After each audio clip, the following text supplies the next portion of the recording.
Welcome to Grow a Law Firm podcast. I have an amazing guest here with me today, James Grant of Georgia Trial Attorneys. James, welcome to the show. Hey, Sasha, thanks for having me. I'm really pumped about our podcast today. Yeah, absolutely. It's great to have you here. So you've started back in 2015 with your partner, correct? Yes. Yeah. Started with nothing, and it was a train wreck. But figuring it out, it's an everyday occurrence of how are we going to refine, how are we going to get better, what are we going to look at, and what are we going to improve.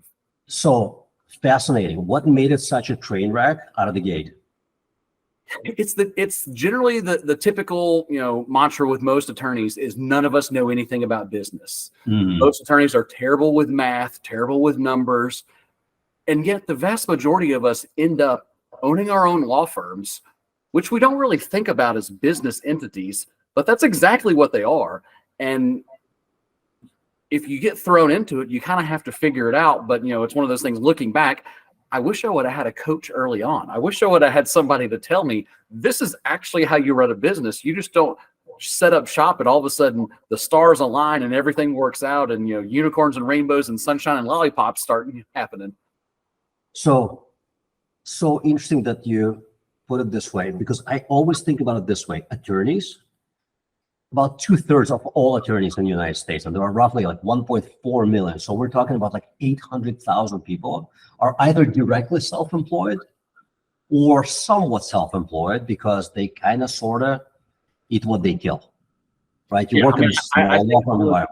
I think it's one of the biggest failings when it comes to the law schools and the state bars across the nation. Because like you said, 1.5 million, 1.4 million, that's a whole lot of attorneys that are out there. And if you've got, 7, 8, 900,000 of them that are owners of their own businesses, but they don't know anything about businesses. And then when you look at all of the problems and the reputation of attorneys, if you fix the business problems, you fix the reputation of attorneys, you fix the industry, and things are just going to be so much better. But I think it's kind of one of the, the good old boy things of, well, this is the way that we've always done it. And we're only about the practice of law. And that's all that matters, when it's really so far from it. But it applies to just about every profession in every field. But here's what's different. That's what I find different about attorneys. Attorneys are, unlike most other specialists, because that's what you guys are, right? You finish your law school and you go and you practice somewhere and you become a specialist in law. But attorneys are more educated on average, I would find, to have a much higher IQ than a typical small business owner. But business acumen is as low or even lower than a typical business owner who you meet. And I think it's because you're so vested and so invested in becoming a lawyer. And then once you do, and most of you will go and become self-employed, 2/3 work in law firms that are smaller than 11 attorneys. Really small businesses. And if you don't know very much about the business aspect, things are difficult.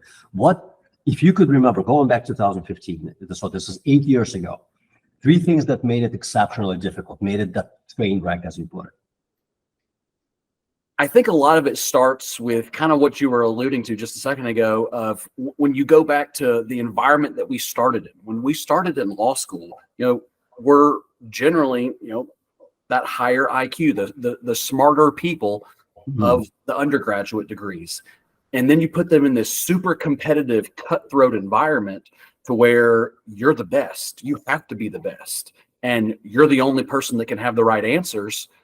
And then that's what you take with you to the business world, where you have to have all the answers. You have to be the best. You can't ask for help because you have to be the number one, when that's not the way business works. Business is about relationships and working together, not necessarily competing with everyone for everything. So, when I look back to 2015, that was probably one of the biggest things, is just the mindset. I did not have the mindset of an entrepreneur. I thought it was all about just doing really good legal work. And if I do really good legal work, then I'm going to get more clients and things are going to be great. But you can't really plan a business around just great legal work. There's so much more, from marketing, sales, your written processes and policies and procedures, your people, your human resources, your financial controls and your metrics, your personal development on yourself. All of these things weave together to create your business. And if you neglect any one of them, then something's going to fall. Something's going to fall through the cracks. So it's really about building that, comprehensive law firm that's a business at the same time. Interesting. So I find that for most attorneys who are just starting out, and for those who have been in business for 5, 10, 15, sometimes 20, 30 years, the hardest nut to crack is the revenue engine, marketing and sales. How did you start out, and how does that compare to where you are today, 8 years later? So, I mean, when you start a business initially, I mean, at least for us, my business partner and I, we were like, we got to do everything we can to get cases, because at that point you've got bills to pay and you're on a small scale. So you're effectively in the, what I call hustle market sell mode, where hours don't matter. You're working days, nights, weekends, everything, because you've got to get the next case, because it's not like you're at a place where you've got a constant stream of revenue, a constant stream of clients, marketing. You've got all these processes built in place. So it's a lot of hustling. But when we started our business, we were focused on personal injury after the first probably year and a half. We decided that, we're going to pick personal injury. That's the lane we're going to stay in. But even within personal injury, there's so many fields and so many different practice areas. And I found that the further you niche down and you pick a specialty, the more opportunities that actually open up, because then you get to set yourself apart from everyone as, I'm the authority figure in this thing. Now, you have to make sure that there's enough volume and enough market share to support a business, but generally in personal injury, there's a lot of areas where people can go. And the area that we have found that there's not a lot of competition in our market space is personal injury litigation. There's a lot of firms that are very good at getting cases. They have a system for marketing and sales that just works and produces consistent, reliable results. And we found that the team that you need to run a pre-litigation personal injury practice is not the same team that you can use to run a litigation practice well. Now, most try to do it, but I give the analogy of football and baseball. You can't take the player from the Falcons and put them on the Braves, and you can't take a player from the Braves on the Falcons. Even though they're professionals in their own right, they're not professionals in that field. So we found an area where we can help a lot of lawyers make more money faster and with less stress by serving as their outsourced litigation department, so that they then lose all of that overhead, training cost, and everything that's associated with litigation, and just get to go dump more money into their pre-lit marketing machine, which then we grow together. And that's where our marketing has evolved and our business model has evolved. So your business model is that of serving other law firms. They come to you and they say, I have this case. It's not going to settle. It has to go to trial, because that's where we're going to maximize the value. So they come to you for that. I love your branding, that it's in fact Georgia, and I'm looking at my other monitor, Georgia Trial Attorneys. It tells you exactly what it is that you do. I didn't know when I looked at the website that you actually work specifically with other law firms and cases come to you that way. How did you decide on that specific model? It was just more of realizing that this is how we differentiate ourselves. When it comes to personal injury, that's the field that we were in. We could have set up a shop and been a pre-litigation marketing, firm, and that would have been just as well. But your competition is so much higher. And when we were sitting back looking at it, we're like, well, that's a very highly saturated market. It works, it produces results. However, why don't we go to a market share where we can probably have maybe 60% of the market share in major metropolitan area in Atlanta? That sounds like a lot better deal and a lot easier to then create something new, as opposed to just trying to be like everyone else. I always like to be different, to set a unique value proposition, to have something that's different, as opposed to, well, we give the best customer service, or we have the best client experience, or we have the best results. Everyone says those things, but those are subjective standpoints or subjective metrics. Whereas if you have an objective differentiating factor, then that really helps you in your marketing, in your sales, in your results on down the line.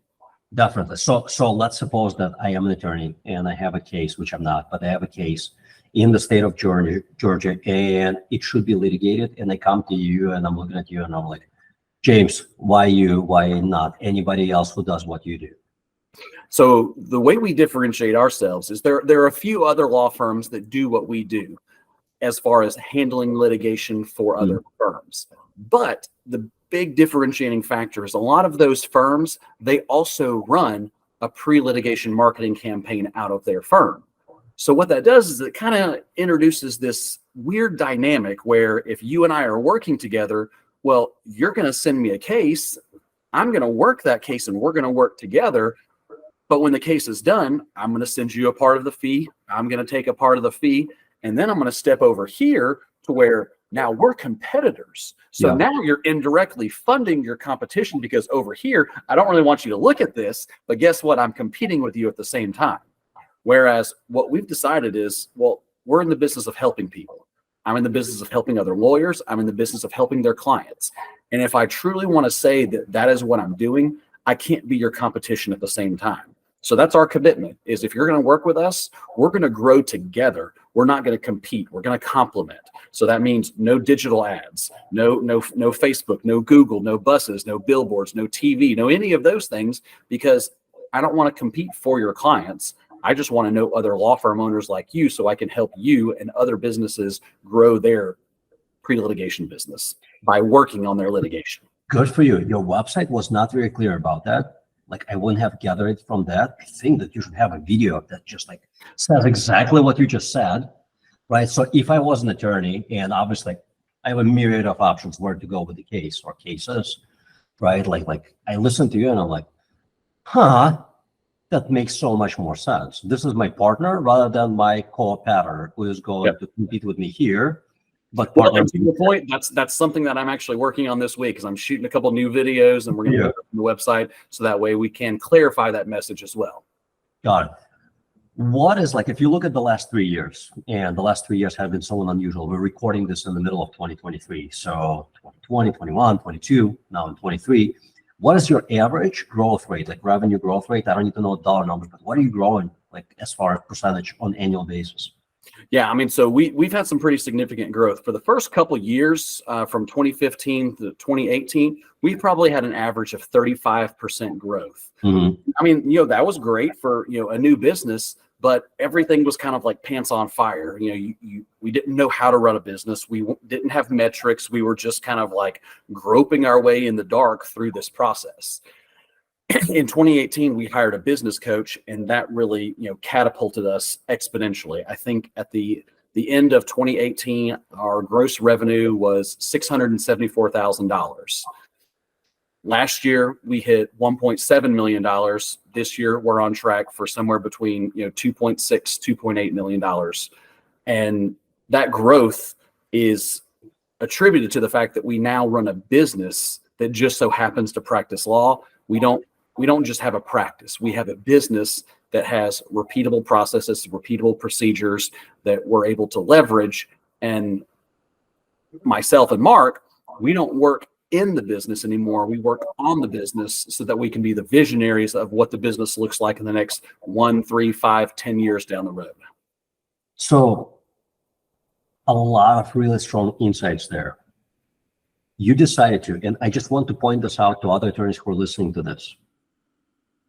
You probably have an idea just how many law firms are there. When you go to their website, they have practice areas, and then there's like everything and the kitchen sink. We do it all.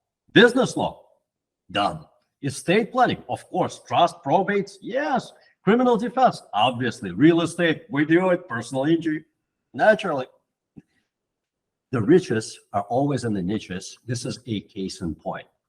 You will be more successful by focusing. And here, you have done something much deeper, right? You didn't just say personal injury.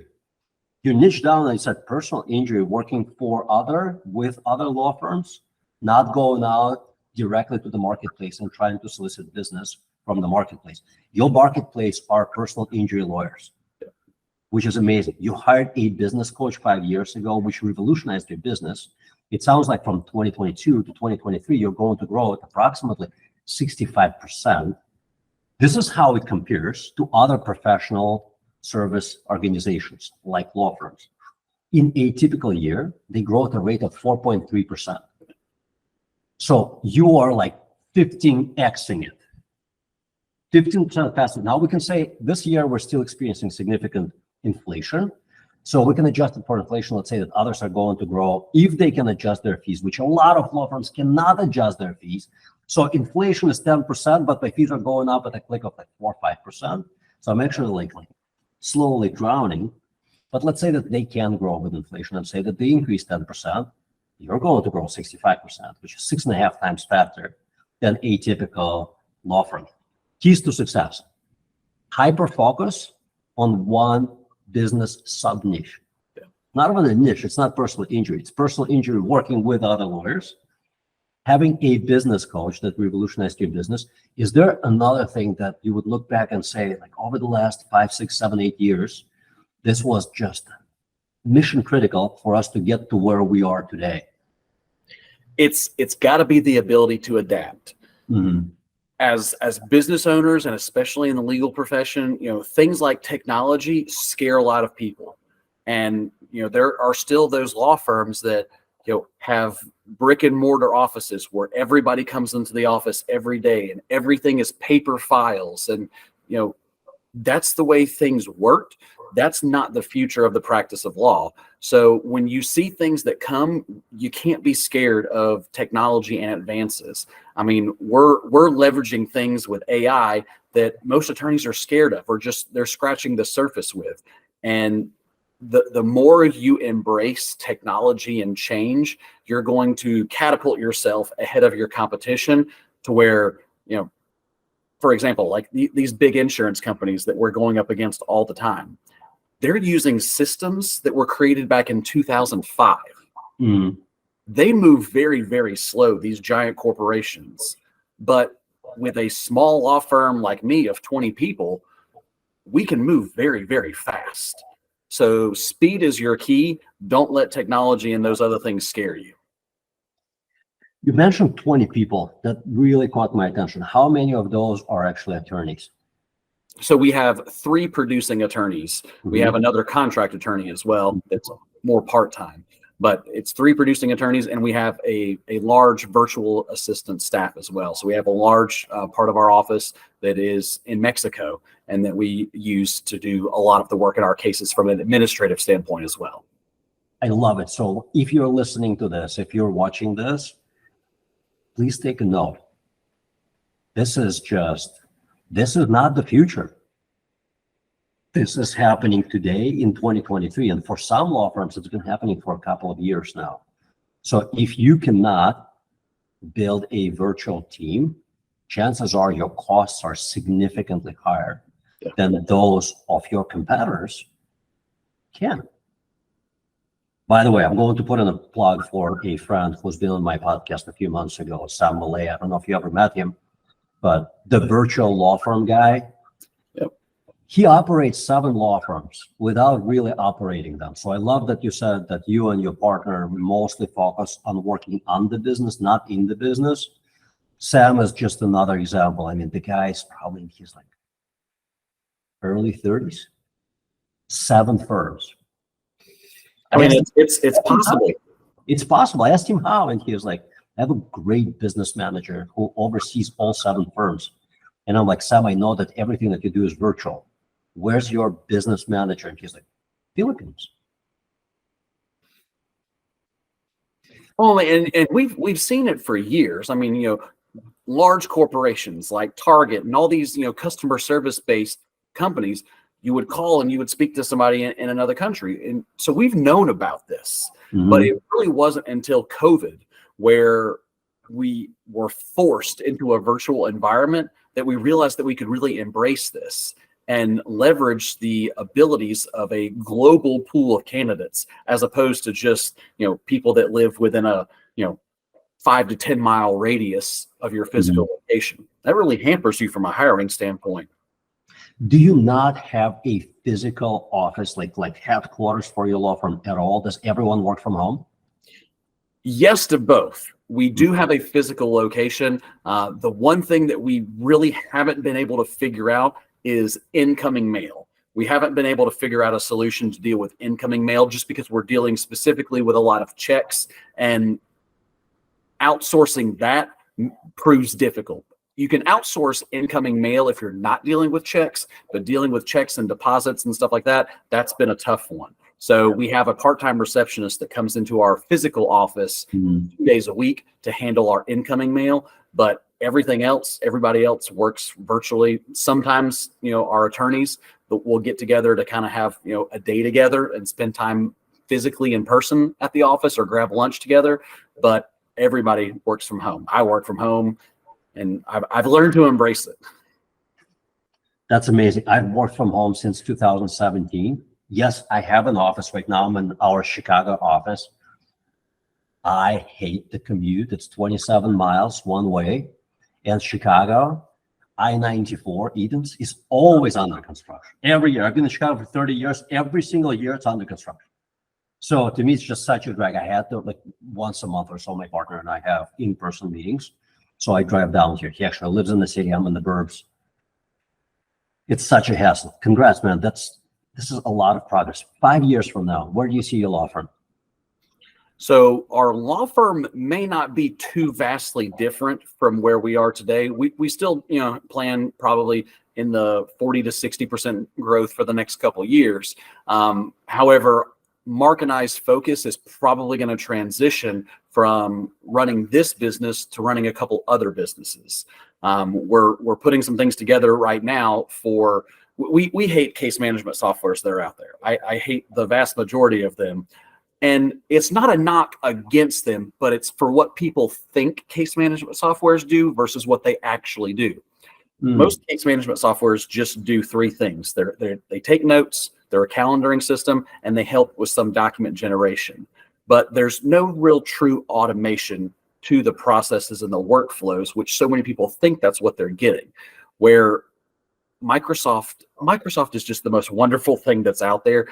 We only understand just scratching the surface of what Microsoft can truly do, but there's so many things with Power BI and Dynamics and their automations and workflows that you can really build a system that works for you and is almost foolproof, as opposed to having manual functions that are run by staff.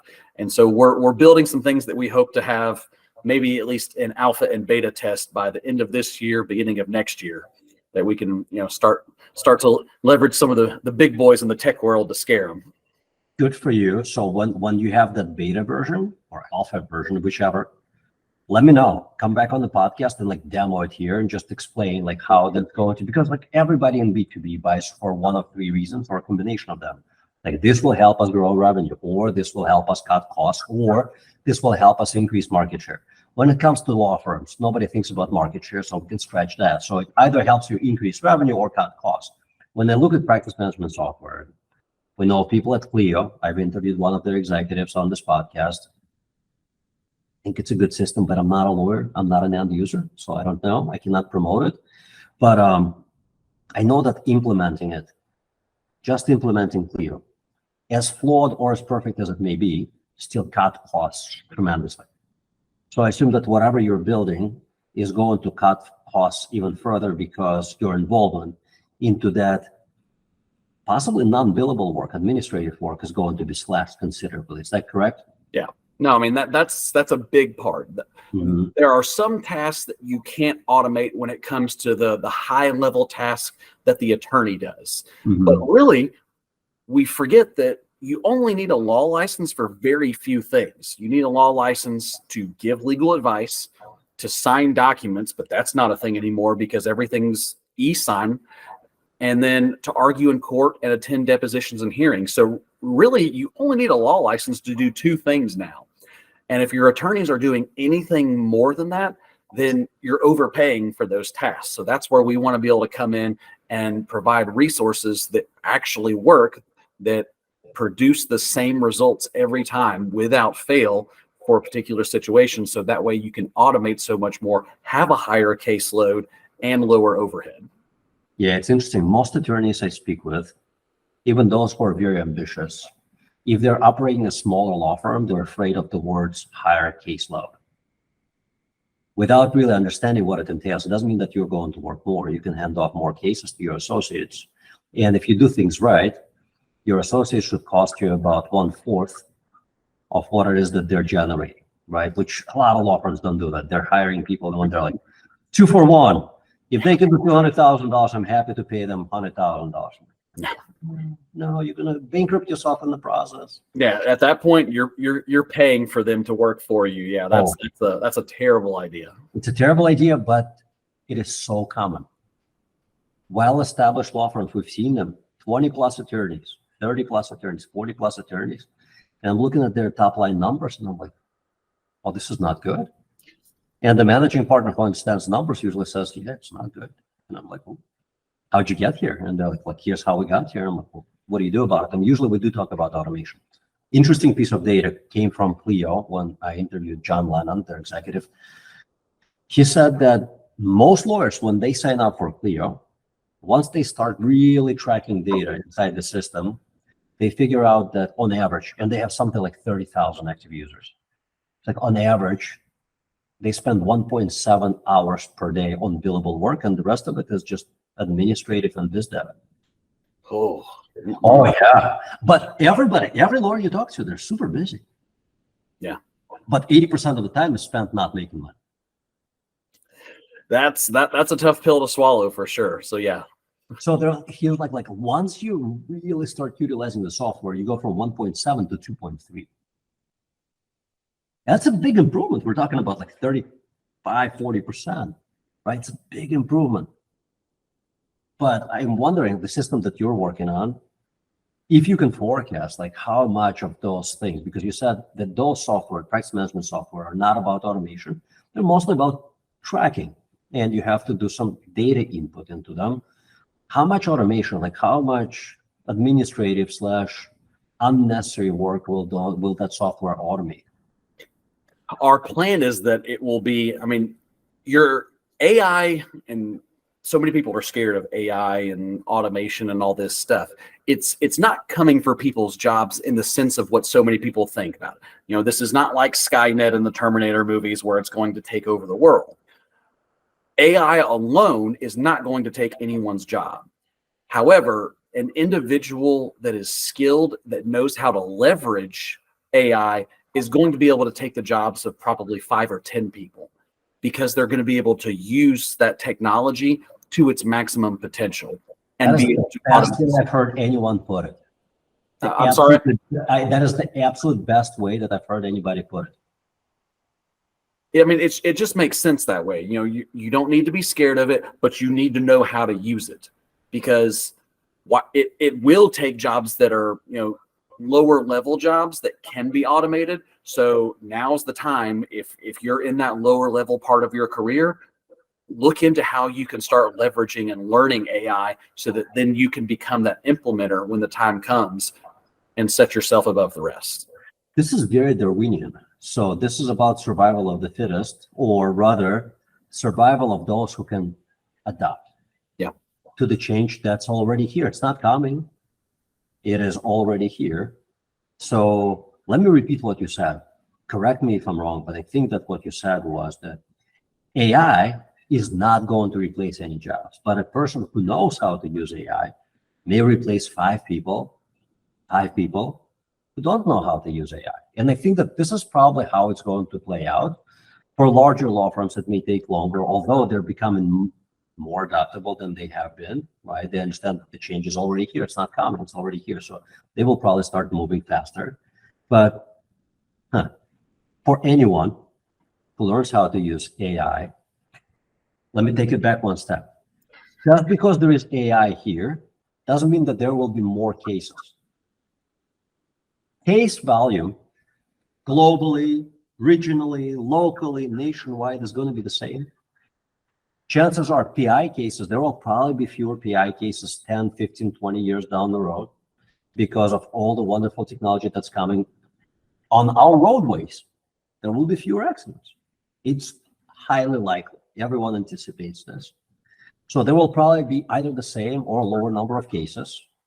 And people who learn how to utilize technology to make themselves faster, they will be more productive. And those people who can attract business and be very productive are going to dominate, while those who don't do either or don't do both are probably going to be out of work, at least in this industry. I mean, you know, it's sad, but it's the unfortunate reality of the circumstances that are presented before us. But technology has always replaced manual labor over, we're talking about 260 years since the onset of industrial revolution. Yeah. This is nothing new. Huh. Super interesting. I can't wait to see what it is that you guys are cooking up.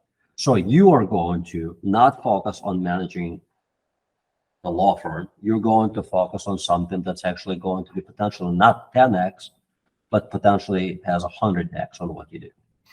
Yeah, I mean that's the, you know, there's a couple other things as well that we're working on. We probably have 3 or 4 or 5 different businesses that we'll probably be working on throughout this whole process. But the case management software and effectively project management assistance with other law firms in their cases is really going to, I think, be a next level thing. Here's what I'm really curious about. So your law firm is projected to do $2.6 million this year, which it's not a small business. Well, it's not a small law firm, but it still is a very small business. How do you have the courage to start a few other things while you still are operating, and you are operating, you're working on the business, but you're still operating a very small business? Like, what drives you? So Mark and I both like shiny new objects. That also can be problematic as well for entrepreneurs. Yeah. So you have to be careful, but we do like things that are new. We do like things that are exciting and change and adapting and building stuff. So that fits in with both of us very well. It also can be problematic because if you embrace it too much, then you can neglect what's already working. Right. So it's a fine dynamic of making sure that we're checking each other so that we're not falling too far into one before the other's ready to be effectively self-sustaining. Mm-hmm. How old are you guys? So I'm 37. I think Mark is, I think he's 40. I think that's right. Got it.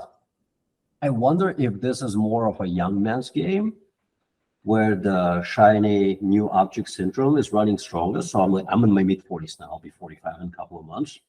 And I still have that, but I've always wanted to build like a catalog of businesses where I am not operating one or the other, but I actually have this like collection, right? So for right now, I am 100% focused on this one. I know the point, revenue point and profitability point, where I will have enough cash coming in, enough profitability, where I can replace me. And if my partner wants to be replaced here, with a highly skilled management team, and have them take over operations and only meet with me once a month and review performance reports, and then quarterly and then annual, obviously. So it would be more of a board member position rather than actually like an operator. But that is still a few years away. So I always think about people who have the courage to like do this, but also do this and do this. And I wonder, at projected $2.7 million this year, how confident do you feel stepping out and letting somebody else run the show? You have to embrace that, because as an entrepreneur, you have to learn you're not the smartest and best at everything. There's always somebody that's better at you in a particular area. And that means that as the business owner, you aren't the best receptionist, you aren't the best salesperson, you aren't the best janitor, you aren't the best paralegal, you aren't the best associate or managing attorney or bookkeeper or CEO or CMO or any. You may be really good a part of the time, but you're not good at all of those things all the time. So the more you surround yourself with people that are great in those positions where they want to be 100% of the time, then you build a culture where the firm is working together towards a goal and is not reliant on you. When the firm and the business relies on you or is you, you can't step away, because then the firm and the business effectively steps away. Yeah, 100%. I've some of the data I'm about to share is anecdotal, others is like very hard data. So when they think about legal field, not any other business, but legal field, I imagine it as far as income levels as a pyramid. So the bottom layer, it's the thickest layer, are lawyers who practice law. 2021, Bureau of Labor Statistics data, Median income there, $127,990. I don't know why they didn't round it up to 128,000. They did. To be in the top 10% income earner in the field, 209,000. I've heard, and this is where it's anecdotal, I've heard that vast majority of top income earners are going to top out at 450. It is a glass ceiling that's almost impossible to break through for one reason. There aren't enough billable hours. Yes, there are those who practice personal injury and do only incredibly high value cases. We know them. They have usually been in the business for decades, and they're very selective about the cases that they will take on. If the case doesn't have a value to the firm of at least $750,000, they just don't touch it. And they do end up working on those cases, and they make a ton of money. Definitely over 450, but for vast majority, excluding those exceptions, 450 is the glass ceiling. Then there is the next layer, and it's small in comparison to the bottom layer. And that next layer are the rainmakers. They do not practice law for the most part. They may spend 5-10% of their time working on cases, but the rest of the time, they're spending it on other activities, which are typically going around, shaking hands, drinking coffee, having lunches, drinking beers, swinging golf clubs. They're just rainmaking. They're pulling in cases. They do not work those cases. And then at the tip of this pyramid, there's maybe 3, 4, 5%, and those are effective CEOs of their law firms. Rainmakers, unlike lawyers who practice law, can make between $500,000 to maybe like 1.2, maybe 1.5. The CEOs of law firms can make a base salary of 360K a year, plus 20-25% of net profit at the year's end, pre-tax. Which, if you can build a $5 million law firm, which it sounds like you're well on the way, whether you're there or not, whether you're practicing law or not, because you already built that trajectory, that's a cool mill. If you're making just 20% pre-tax, that could be added to your whatever it is that you're making for managing the firm. Or in your case, in Mark's case, you will not be managing the firm. You will have somebody else manage it, but you will have that profit left at the year's end, which I find if you can build a self-managing business of any kind, an amazing thing. Everybody wants it. Most people never get it. So it's amazing that what you've already built, and I cannot wait to see what you build, what your next venture is going to look like. So I beg you to come back on the podcast and actually demo it, because it sounds so incredibly cool. And again, if you're watching this and you're scared of this change, just embrace it. I know it's easier said than done, but it's not even coming. It's here. Whether you want it or not, it's here. 100%. And I just know historically there have been so many industries that have been revolutionized. Well, it depends on how you look at it. Like your mindset can be, they were destroyed, but then actually they were revolutionized by automation. And the strive for automation and making things better and for businesses to become more productive has been around for probably thousands of years, but especially starting with the Industrial Revolution in the 1800s or 1700s. It's always been that way. So you need to embrace the change, or think about the career change. It's coming. Can't say that's bad advice. Huh? I can't say that's bad advice. That's probably pretty good advice. But because it is, like, it's here's an analogy. If you're a truck driver, the writing is on the wall. Like you have 5-10 years, maybe 15.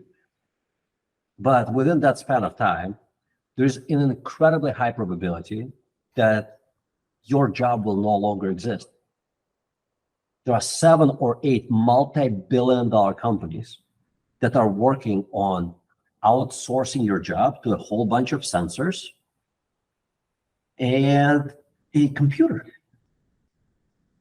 And the thing is never going to get tired. It's not going to cause accidents for the most part. It will drive around 24/7. You will not need to be fed. It will not need health insurance. It's coming.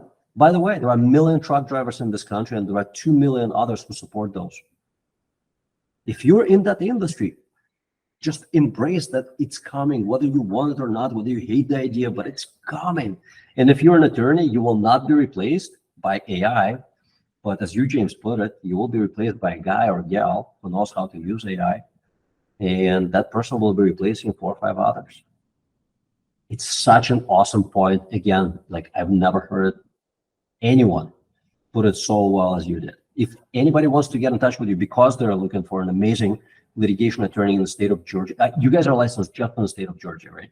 For right now, yeah. Are you looking to expand geographically? Yes. Yep. Cool. What other states? Somebody might be watching this a year from now. So the first state that we'll go into will be South Carolina.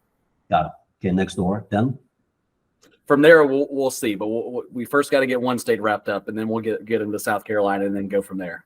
got it. So where do they find you if they want to connect? The easiest way to get in touch with us, our toll-free number is also our URL. So it's 833-4-THE-WIN. That's 833, the number 4, thewin.com, or just put it in your phone and call me. Why is it 833? Is that the area code? No, I mean, we were looking for like one of those vanity toll-free numbers and just trying to make it work. And we plugged it in. We're like, this works. We like it. And so that's what we stuck with. Got it. James, such a pleasure. Thank you so much for coming on the podcast. And I expect you to be back.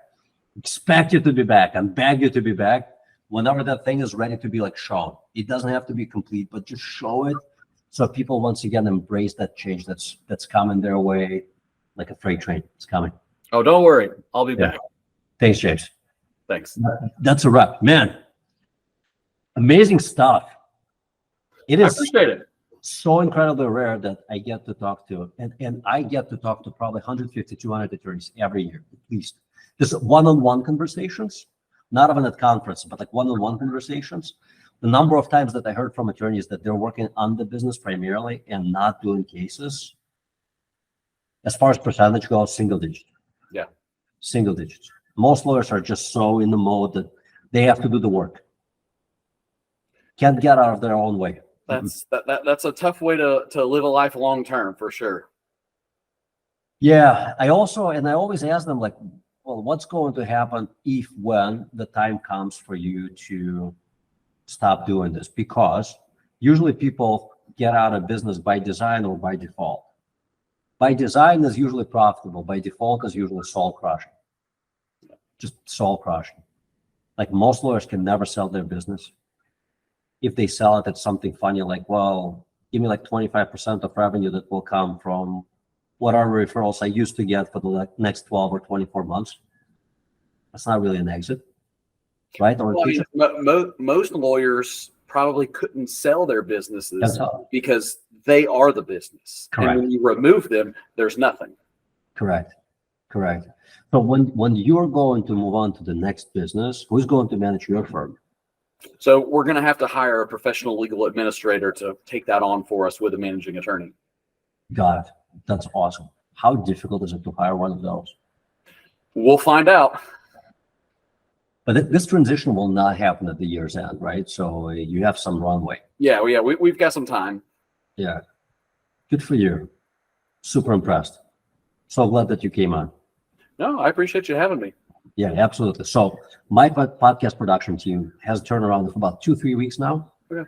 So I'll be reaching out once this whole thing is done. We're going to have a ton of amazing content for you. I like that. And then, just let me know. I'll put it all over social media and our website and all that. So that way we can get good exposure for it. Perfect. Thanks, James. It was great to meet you. Thank you. Very nice to meet you as well. Yeah. Yep. Bye-bye. All right. Bye-bye.